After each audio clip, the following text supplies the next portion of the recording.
I'm Mary Reece from New Jersey Principals and Supervisors Association and its Foundation for Educational Administration.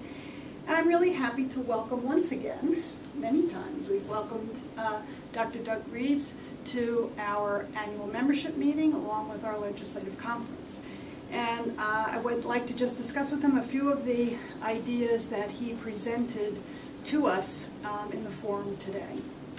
Number one, I think, we'd like to talk about the two critical issues you suggested we walk away with, if nothing else.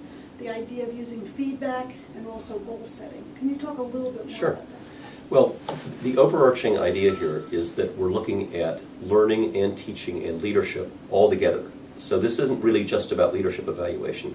It's how feedback and goal setting is appropriate at all three. The first issue, feedback, we have to remember, isn't the same as evaluation. Just as if you're coaching a teacher on giving feedback to students, it doesn't always involve a red pen. I've suggested if you really want to see good feedback, watch a chorus teacher, watch an effective gym teacher. You'll notice that they're not conducting the chorus with a red pen. They just give feedback and the feedback is immediately used. That's a model for all of us. And indeed how I think effective principals give feedback to teachers, not in an evaluation at the end of the year, but all throughout the year, and not always entering observations into a database. And similarly, when we're working with administrators, we ought to receive feedback that lets us know how we improve our leadership effectiveness, not at the end of the year, but feedback that is not formal and not involved in the HR press, just designed to improve what we do. I think in addition to feedback, goal setting has a very powerful influence. And I think this actually may be one of the things that helps us resolve one of the big issues I heard in the room today about what do you do when you don't have test data. We've been so focused on reading and English language arts and mathematics, as important as they are. We got an awful lot of New Jersey educators that don't have that sort of data, and yet by any objective standard, our stakeholders believe that music and health and PE and art and technology all represent incredibly important things. So what every educator can do, and I think we're all ought to be willing to step up to the plate to do this, is to say, what are my learning goals for my students this year? They don't have to be 100 of them. They don't have to be like the standards are in other areas that have spread us too thin. But everybody can set 3 or 4 learning goals. We can identify the percentage of students who meet those now and the percent that meet them at the end of the year. Every student ought to know exactly where they are relative to their learning goals, and teachers and administrators ought to know the same thing. I'm really in favor of rich visual images of letting students and teachers know where we stand. Frankly, kids like to keep score. If you're in a district where parents don't keep score at Little League games, can I just tell you the kids are keeping score? So they like keeping score, they like knowing that they're making progress, and we're all in this together. That's something that I also hope if we focus on feedback and goal setting all together, it will avoid some of the brother against sister stuff that I see happening in other states that pit teachers against each other if they don't have a level playing field. Well, thank you.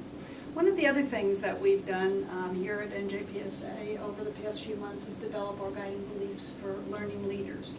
And it was developed as a result of conversation with our boards, both boards, as well as our members. And we've come up with a draft that certainly will always be a work in progress. I know you reviewed it. And by the way, they're posted on our website. But you also heard from the 3 assistant commissioners from our New Jersey Department of Education. And I'm just wondering how congruent you think our beliefs are with what you heard from our state leaders. This really was my central challenge, not just to the state and legislators, but to administrators and to board members. In fact, with your permission, I like your guiding beliefs so much, I want to write an American School Board Journal article about it, because I think that boards throughout the country ought to be looking at what you did.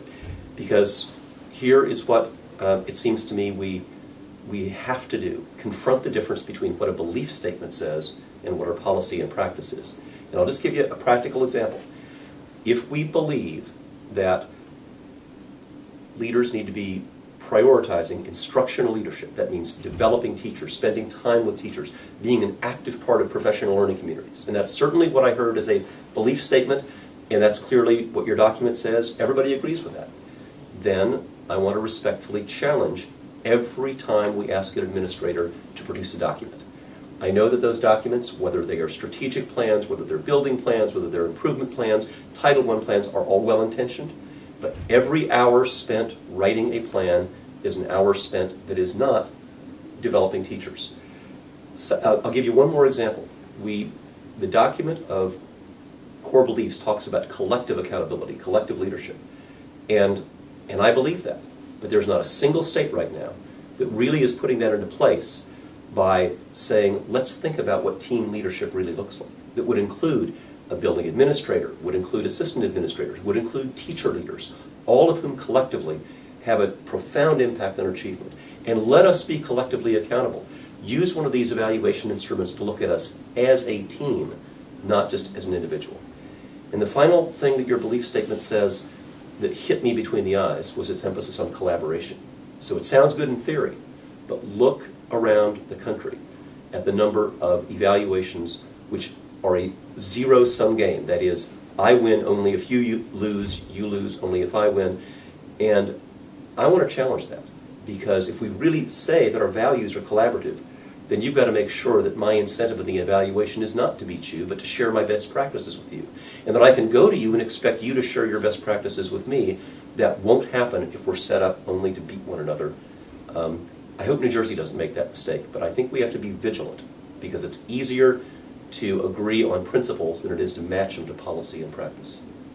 Well, stay tuned, because we're that committed. And I'm just hoping that if you come back in 6 months or another year from now, you're going to see that our beliefs are actually being implemented in a positive way with a lot of support. Well, and it's, everybody needs the group to call us to account when that diverges. I don't think that there's bad motives, by the way. When people have principals do things that are unproductive or not supported by research, it's almost always with the best of intent. Sometimes, after all, it's trying to help you get a grant or help you get more money. I'm not challenging people's motives or intentions at all. I'm just saying every time there's a divergence between our values and our practices, we have to notice it and have an honest conversation about it. Well, thank you very much for your thoughts, and we're really happy that you're here. I appreciate Thank you that. all.